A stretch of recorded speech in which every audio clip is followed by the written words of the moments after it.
Alors, là, sur cette planche, le corps humain est placé d'une autre façon que la tradition, hein, puisque là, il est question de l'arbre des séphirotes et donc de la Kabbale, avec les 4 mondes de la Kabbale.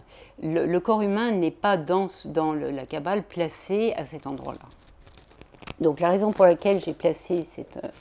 parce que moi, je suis dans une Kabbale plus christique, et évidemment, quand on voit l'iconographie chrétienne, on voit que 2 initiés sont placés dans ce qu'on appelle la mandorle, qui correspond à l'accomplissement, la réalisation de ce que la géométrie sacrée, ici cette figure-là, on l'appelle la Vesica Piscis dans la fleur de vie, en géométrie. Mais pourquoi on passe de la Vesica Piscis à la mandorle? Ça veut dire que le potentiel de ce champ qu'est la Vesica, il y a un type de compression et de dilatation qui vont permettre une réalisation, un accomplissement. Et les 2 premiers initiés qui sont représentés dans cet accomplissement dans les icônes, c'est Yeshua et Myriam. Donc les deux, et là ça nous ramène, là on n'est plus à la Genèse et à l'Ancien Testament, on est sur les évangiles, le Nouveau Testament. Et qu'est-ce qui est mis en place dans les évangiles? C'est la reconnaissance qu'il y a une activation par le tout, bon, peu importe, hein, il y a une activation dans le champ, entre autres, du système solaire, qui va faire une poussée évolutive et qui va activer des puissances qui vont modifier la condition terrestre, entre autres, la condition du système solaire, bien sûr, parce que c'est non séparatiste, et la condition terrestre et la condition des organismes vivants, dont l'humanité. Et donc, c'est le premier texte qui indique la notion de mutation de l'espèce.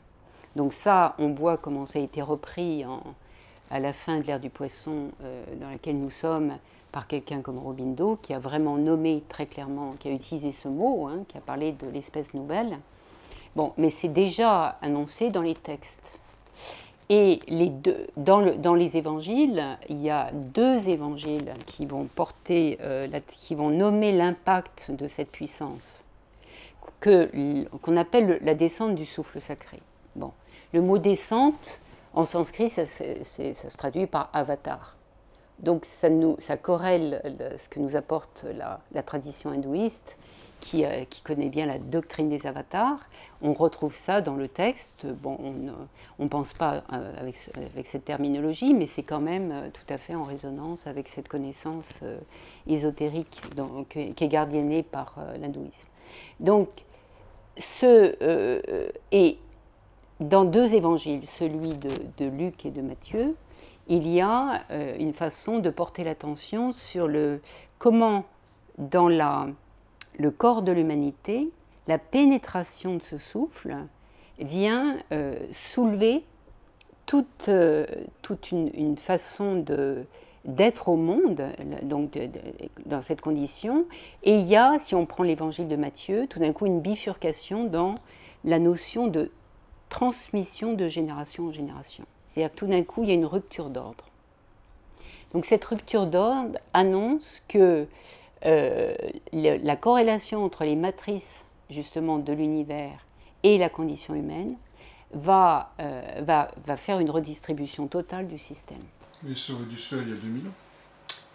Non, c'est mis en place il y a 2000 ans. Oui. C'est mis en place il y a 2000 ans, c'est activé. Là, il faut quand même, quand on parle d'avatar, quand on parle de Christ en tant que puissance cosmique, ça doit infuser le corps de la Terre avant que ça soit visible et manifesté par l'humanité.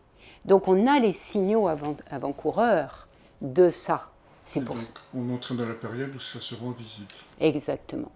Donc c'est d'abord les premiers signaux pour moi, c'est les découvertes scientifiques. Ça témoigne d'une modification de la condition humaine. Et c'est ça, orthosonie, c'est-à-dire que ça va toujours aller et remettre au champ et donc au dessin de l'univers l'origine, la véritable origine de tous les mouvements qui sont visibles, manifestés et entre autres par l'humanité.